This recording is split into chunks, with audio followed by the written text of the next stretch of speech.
For the last 30 years, I've been helping people get in shape, change their bodies. And while the getting in shape process is a multidimensional issue, physical, mental, emotional, social, financial, practical, for many of the people that I've worked with over the last 3 decades, their biggest day-to-day challenge has been in managing their food intake in a healthy, intelligent, responsible manner.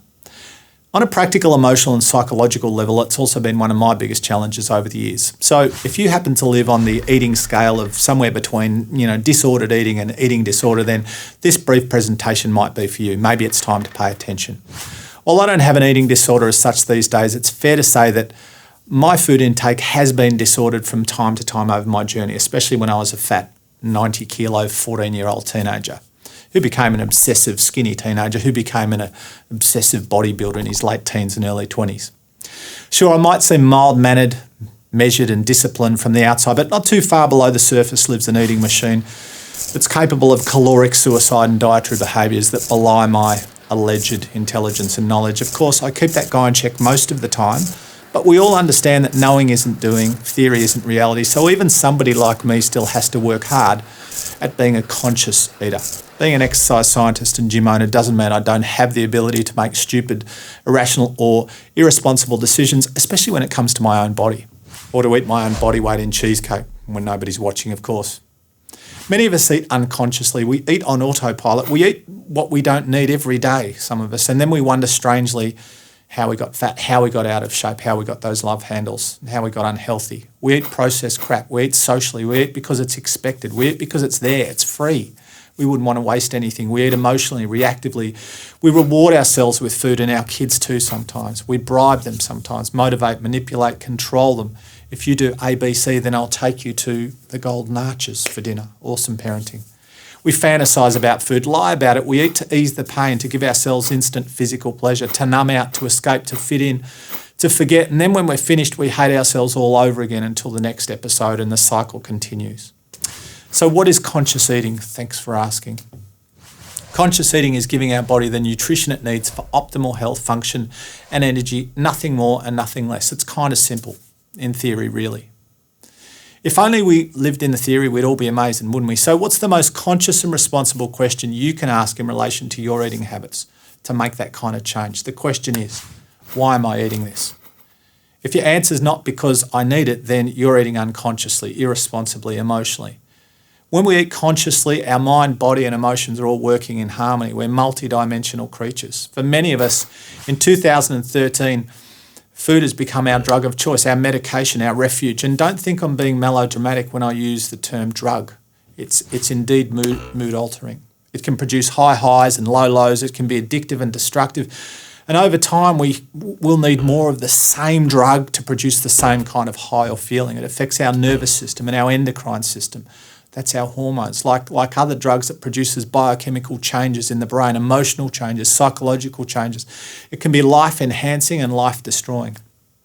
When it comes to food, sometimes the gap between use and abuse is a relatively small one. So let's talk for a moment about the psychology of overeating. Many of us were raised in a situation where eating food that we didn't need physically was rationalised, explained, justified and even expected. The fact that we weren't always hungry or requiring food was irrelevant sometimes. We often ate because that's what the situation, circumstance or moment dictated. And when we didn't eat the food that we didn't need, we were somehow criticised. Don't you dare leave anything on your plate. We've all had that. No wonder we have food issues. Many of us were trained to celebrate with excessive eating. It's what we did. Disordered eating. We were taught to overeat in certain situations and occasions. It was the rule, still is. Christmas, birthdays, reunions, anniversaries, engagement, overeat. It's what we do. New Year and Easter, we do it. They're all legitimate times to abuse our bodies with food, apparently. We're encouraged to override the full signal, to ignore what your body's telling you, unbutton your pants and just plough on. Really? It's crazy, isn't it? Such an intelligent species. Justifiable gluttony, I call it.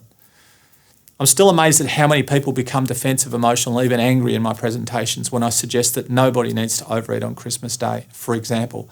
Amazingly, it's actually possible to have a great day, maybe even a better day without gorging ourselves, without putting food in our body that we don't need to reach some kind of caloric nirvana. Apparently, some people can't celebrate that way. The date on the calendar determines the eating behaviour. The notion of avoiding excess calories seems almost irrational to them. This is simply another easy to understand example of the dysfunctional thinking, attitudes, beliefs and expectations that so many of us have around food.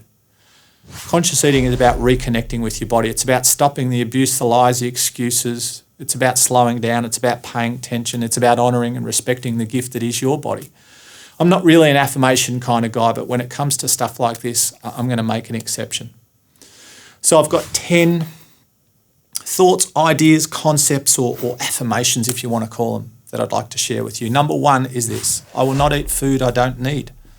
Number 2, I will not reward myself with food. Number 3, I will not medicate with food. Number 4, I will not allow situations, circumstances, or other people to influence or determine the way I eat. Number 5, I will not rationalise poor eating.